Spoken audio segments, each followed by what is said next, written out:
doutor Luiz Fernando Correia, ele está na folga de fim de ano, mas a saúde continua em foco aqui no Jornal da CBN, porque a Organização Mundial da Saúde divulgou a primeira diretriz para dor lombar crônica. Sobre esse assunto nós vamos falar agora, Bianca e eu, com o doutor Luciano Miller, que é ortopedista e cirurgião de coluna do Hospital Albert Einstein de São Paulo. Doutor Luciano, bom dia, muito obrigada pela presença. Eu que agradeço o convite de estar hoje aqui com vocês. Bom dia, doutor. Doutor, antes de nós falarmos dessa diretriz, eu queria que o senhor definisse para a gente a dor lombar crônica. Tá. A dor lombar crônica é uma dor que ela tem por mais de 3 meses. Quando a dor passa de 3 meses, é uma definição de dor lombar crônica. Também é importante definir que a dor lombar é um sintoma, não é uma doença. É um sintoma, geralmente, como origem na coluna vertebral, né, no disco, nas articulações, na musculatura, mas também ela pode ter origem em outras regiões, como região abdominal, uma série de outros órgãos podem cursar também com sintoma principal de dor lombar.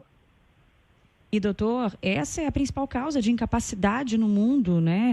Me chama atenção aqui esse dado, a dor lombar afeta cerca de 619 milhões de pessoas, embora há pouca certeza ainda sobre como tratá-la. Eu queria que o senhor falasse um pouco sobre essa incapacidade, né? Esse efeito social também para as pessoas. Sim, é muito importante, esses números são muito alarmantes, né? Mas entender por que tanta dor lombar, entendendo por que essa incidência tão alta lombar na população, a gente entender também como a gente tem que tratar. Por que tanta dor lombar? Primeiro, pela nossa posição. A gente é bípede, então a pressão na coluna de cima para baixo é muito grande, nos discos, na coluna.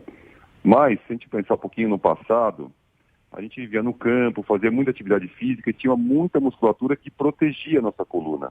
E isso evitava tanta dor lombar. O que aconteceu nos dias atuais que a gente vê? Por que essa epidemia de dor lombar? Primeiro, a gente começou a ficar cada vez mais sedentário, então perdendo essa musculatura que é um suporte de proteção para a coluna. Aí a gente trata a dor lombar, que ajuda muito você fazer atividade física e ganhar um suporte muscular.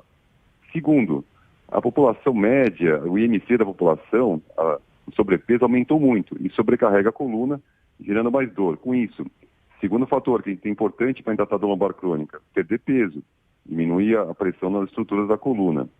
Terceiro fator, que é essa epidemia de dor lombar, a nossa coluna em volta tem muita musculatura, muitos grupos musculares.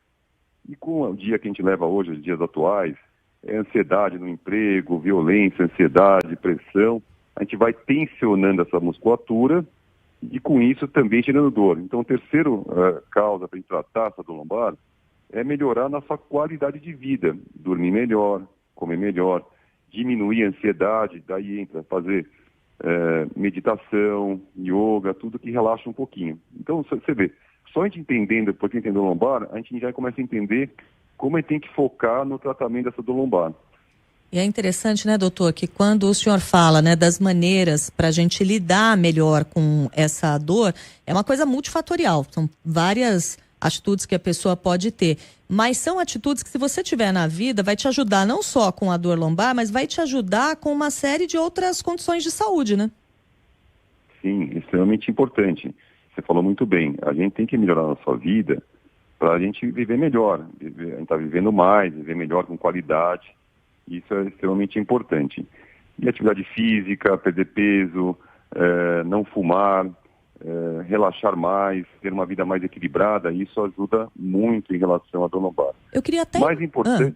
Pois não, pode concluir, doutora, aí eu faço a pergunta. Eu quero só uma questão assim, que a gente está falando de dor lombar crônica. Isso é importante na hora até da medicação que a gente utiliza, porque a medicação, a dor lombar aguda, aquela dor que você levantou o móvel, que você acordou com uma dor lombar, a abordagem até de medicação é diferente da dor lombar crônica. A dor lombar crônica não adianta só da medicação. É como você falou muito bem no começo, é multidisciplinar, multiprofissional. Então, não adianta só remédio. É remédio, melhor qualidade de vida, atividade física, é uma série de condições que tem que melhorar na sua vida para tratar essa dor lombar crônica. Pois é, doutor, eu ia perguntar justamente sobre essa diretriz da OMS, que inclui várias coisas, né? Bem nessa pegada multifatorial.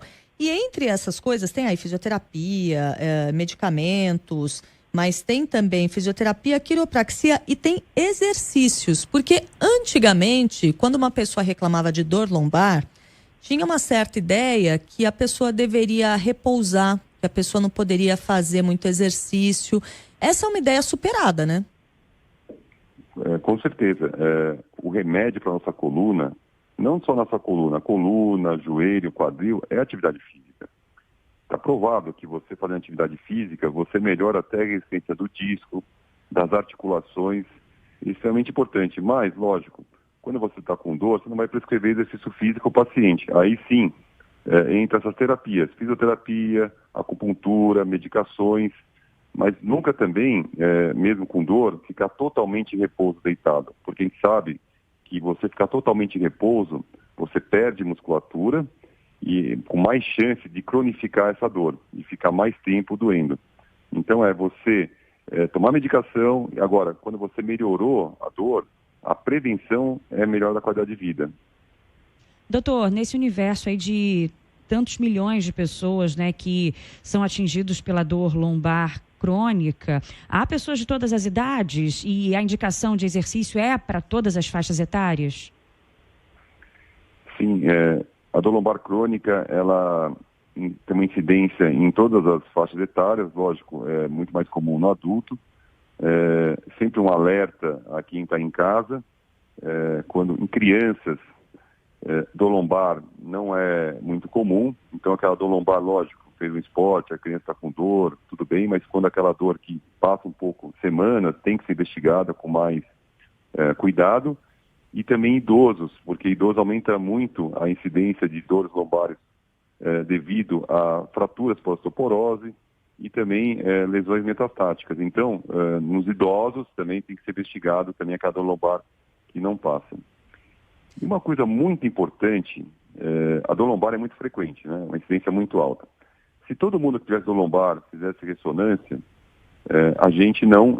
o sistema de saúde não aguentaria, nem o público nem o privado. Então a OMS também tem umas diretrizes de quando a gente começa a desconfiar que essa dor lombar pode ser um sinal de alguma doença mais grave. Por exemplo, uma dor lombar é frequente, mas uma dor lombar, quando você está associado com perda de peso, com febre, com irradiação para membros inferiores, com perda de força ou dor, quando aquele paciente com dor lombar, ele está com um trauma, pode ser uma fratura, ou já tem osteoporose, pode ser uma fratura por insuficiência, mesmo o idoso que acaba caindo uma queda da própria altura. E assim, outros fatores também, como histórias prévias de tumores, de infecção, são sinais de alerta. Esse é a primeira triagem para você saber se a dor lombar pode ser uma causa mais grave. Caso contrário, numa emergência, você prescreve medicações, tudo, e acompanha. Doutor Luciano Miller, ortopedista, cirurgião de coluna do Hospital Albert Einstein, falando conosco aqui a respeito dessa diretriz para dor lombar crônica da OMS, não só em relação a tratamento, e a gente mencionou aqui os tratamentos, mas também em relação ao que prestar atenção, né? Que tipo de dor a qual a gente deve ficar especialmente atento. Doutor, muito obrigada pela conversa. Boas festas para o senhor. Eu quero